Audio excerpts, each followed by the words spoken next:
Hi, I'm Tiffany with Boss Babe Dog Training. We are going to be doing a series on muzzle training. So going through the step-by-step process of how to condition your dog to wear a muzzle, and also introducing some fun games and things that you can do with the muzzle to kind of promote that excited response we want with our dogs wearing a muzzle. So just a little bit to talk about what muzzle conditioning is. We are getting our dogs to develop a positive conditioned emotional response, to the muzzle itself. Now you may be starting with no sort of response at all, as far as it being a neutral response. They see the muzzle and they don't know what it is and they don't really care, and it's just kind of neutral. And you may have some dogs who have a past aversion to a muzzle. Maybe the muzzle's been used at the vet when they were having to be restrained, and so they see the muzzle and they're already feeling a little bit negative about it. So depending on the dog, you may start at different places and different paces, and that's okay. So meet your dog wherever they're at. For Isis here, who we're going to use to demonstrate, she's never used a muzzle before. We've never had a muzzle on her, and we don't really have a use for the muzzle for her yet. So this is something that I really think that every dog should be conditioned to be familiar with and to be comfortable with, just in case. We don't know if down the line our dogs are going to be in pain, or if they're going to develop behavioral issues or pica or things like that, where we really do need them to be muzzled for their safety or for the safety of others. So having our dogs conditioned to be comfortable wearing a muzzle can be super useful. Specifically, we use muzzles for dogs when we're doing our behavior modification plans, especially if the dog has a history of biting.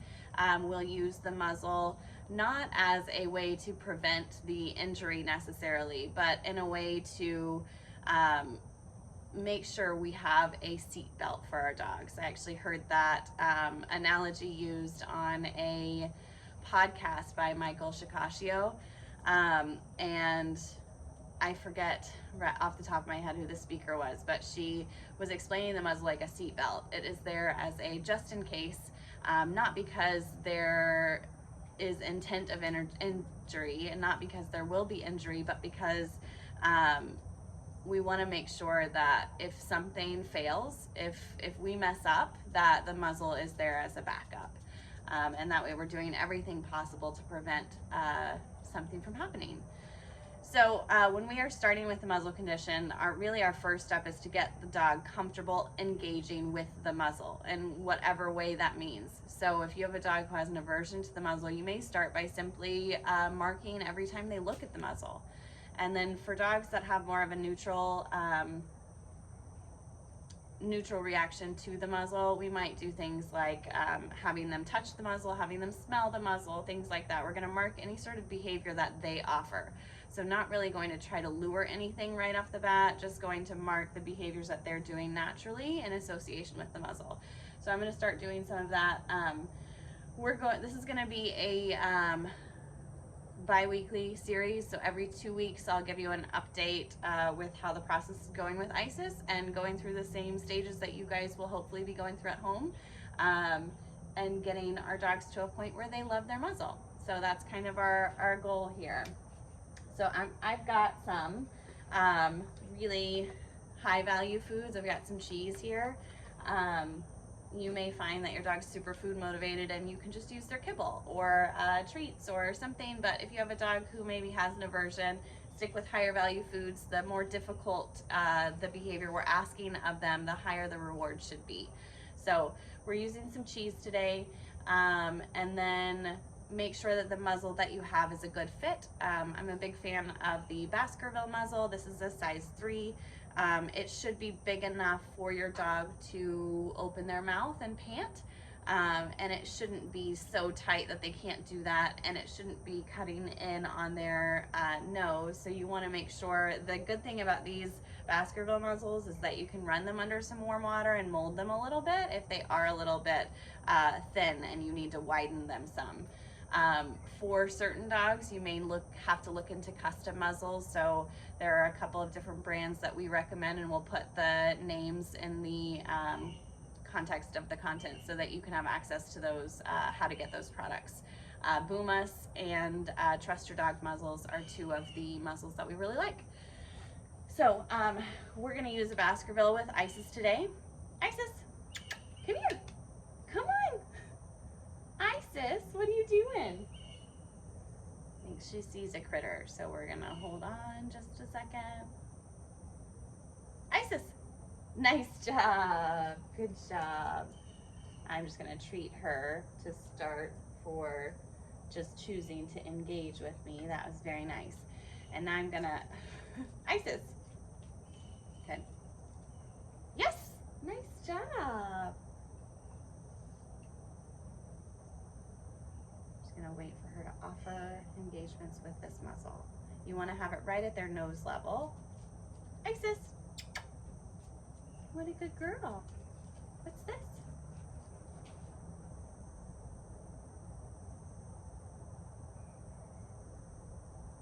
What's this? Isis.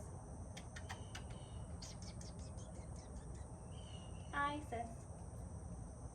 Yeah, nice job. Very good. Let me give her a couple of pieces. Very good job. What's this? Yes, very good job. Very good job. Very good.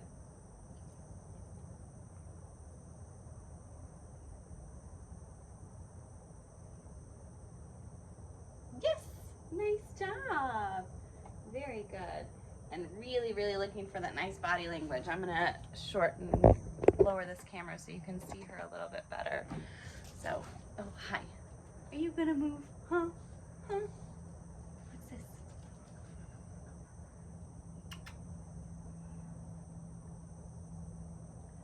Ideally, oh, thank you for that. Thank you.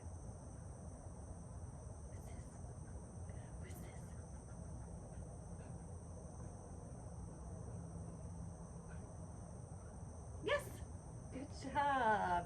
Very good. So looking for really nice body language, loose waggy tails, loose bodies. She's doing a little bit of avoidance here, which I don't want. But when she is touching the muzzle, she's getting very excited about it. So that's good. Really probably a better idea to start the muzzle training process inside. However, I chose to start it outside, which is maybe a mistake for our first session. Isis, come here. Good job. Good girl. Yes, good job. Very good. Very good.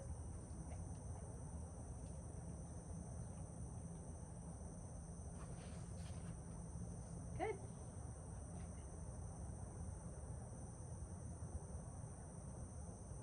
Isis. Yeah, good job. What a good girl. Yes, good job. You want to keep these sessions really short and sweet. I like to do, yes, really 5-minute sessions. 10 minutes tops, but really short. Yes, good job. Very good. Yes, good job. This is a marathon, not a sprint, okay? So don't try to rush it. If you don't get a lot of good touches when you're doing this, that's okay. Mark those good looks. If you find that your dog is not meeting the criteria that you're trying to set in your mind, so my criteria right now is just her touching the muzzle, but at times it's not where she's at. So making sure that you're adjusting your criteria and expectations depending on what they're comfortable with, okay? Isis. Yes, very nice job. Very good. Yes, good job. Yes, good job. Yes, oh, that was excellent, excellent job. So she put her nose just a little bit in the muzzle, and so I just want to make sure that she's highly rewarded. Yeah, I did highly rewarded for that. Say, now we're in some momentum. Yes, very good. Very good job. Yes, good job. Very good. Yes, good job. Nice job. We're just going to do a couple more. You can do it. Here. Isis. So if she starts to if your dog starts to lay down or they're lingering and not showing interest in the muzzle, what you can do is just toss a treat away. Get it. And then see if they can offer something different when they return. Yes, nice job. Very good. Very good. Can I get one more? Isis. Yes. Oh, excellent job. And I'm going to stop there. That was a really nice job. Very good.